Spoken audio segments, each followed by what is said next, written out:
All right, we are going to finish up discussing some of the late 1940s Cold War events that were going on, starting with the 1948 election. If you remember, President Truman did not win an election to become president.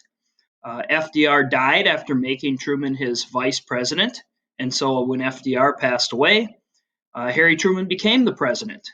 And so 4 years later, he is running for president. And most people did not think that he had a chance. The Republican candidate was Thomas Dewey from New York. And there were two other candidates that were going to be pulling votes away from Truman. If you see at the bottom there, you've got Henry Wallace and Strom Thurmond. These are two other Democrats that are going to run on a different ticket. Now, Strom Thurmond was from the South. He's from, I believe it's South Carolina. I could be wrong about that. But he is from the South. And one of the things um, that comes up at the 1948 Democratic um, Party convention is civil rights, giving minorities, especially African Americans, more rights. Well, the Southerners do not like that. And at this point, Strom Thurmond is going to break away and form the Southern Dixiecrats party, they called it, basically the Southern Democrats. And so, really, when you look at this, you're thinking you're going to have a lot of Democrat votes pulled in different directions. And so, a lot of people were just favoring Thomas Dewey in this election in 1948. You can see this political cartoon that was in the newspapers on October 19th, 1948, shortly before the election. Here's Dewey. You can tell it's Dewey. He's got the face we just saw, but also his hat says Dewey. What's the use of going through with the election? And he looks pretty happy. Truman here does not. You can see the stats. Dewey to get 30 states. And in 1948, there was not 50 states yet. We are still missing Hawaii and Alaska. Poll, Dewey given 27 states. Dewey 333, Truman 82. Dewey to carry Virginia. Poll, all but over, but the shouting. So it's not looking good for Truman. Truman was covering the country, though. He was speaking out at various events. He rode on a train, went to many cities and towns, spoke at lots of different places, so he covered a lot of ground. He wasn't giving up. And then this is a very iconic photograph. Dewey defeats Truman. That's the headline. Now, Truman defeated Dewey. So essentially what you're looking at here is a misprint where they just assumed that Dewey was going to win. So they sent it to the press, sent it to be published to the printers. And the next morning they're putting the paper out, but Dewey did not defeat Truman. When it was all said and done, Truman defeated Dewey.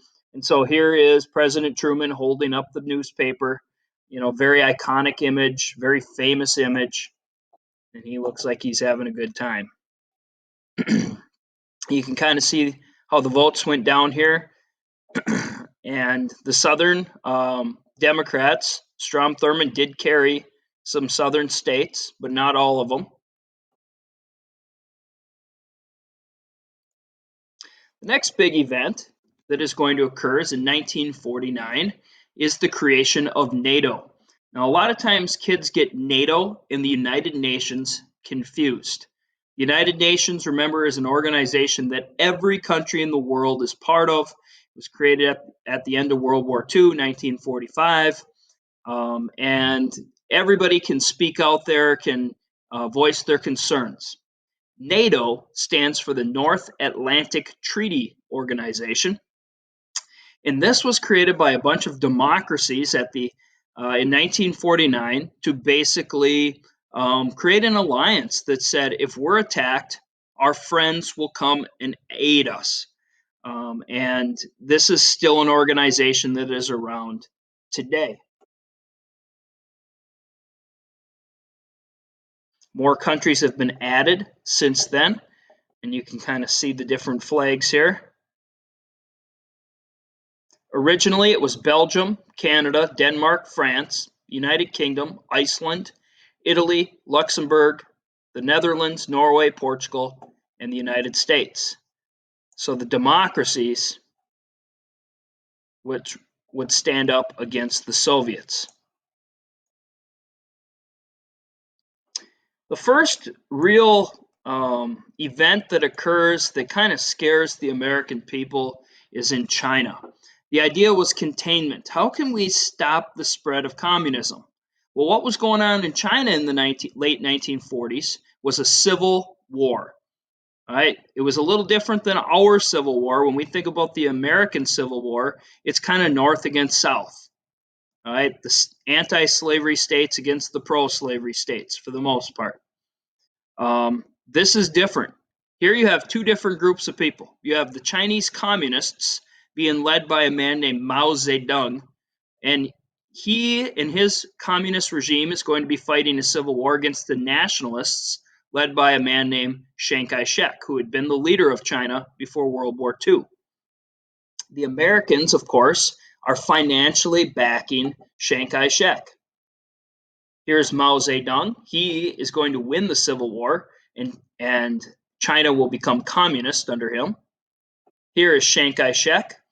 Now, just like today, a lot of people will question the United States giving money to other countries. And at this point, they were giving a lot of money to Chiang Kai-shek. Some people in the media, in the newspapers, and the magazines, were basically, they had nicknamed him Chiang Kai-shek because so much money was going over there, but they kept losing. Well, in the end, they lose. China becomes communist. Chiang Kai-shek and his followers, the nationalists, flee to the island of Taiwan and basically start a new country there.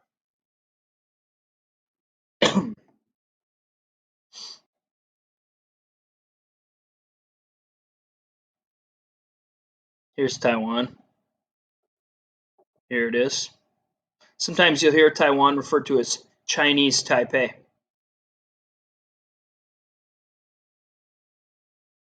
Another thing that really gets going in the late 1940s is the House of Un-American Activities Committee. It had been created in 1938, but it really starts to ramp up in the late 1940s as people begin to worry about spies from the Soviet Union coming in.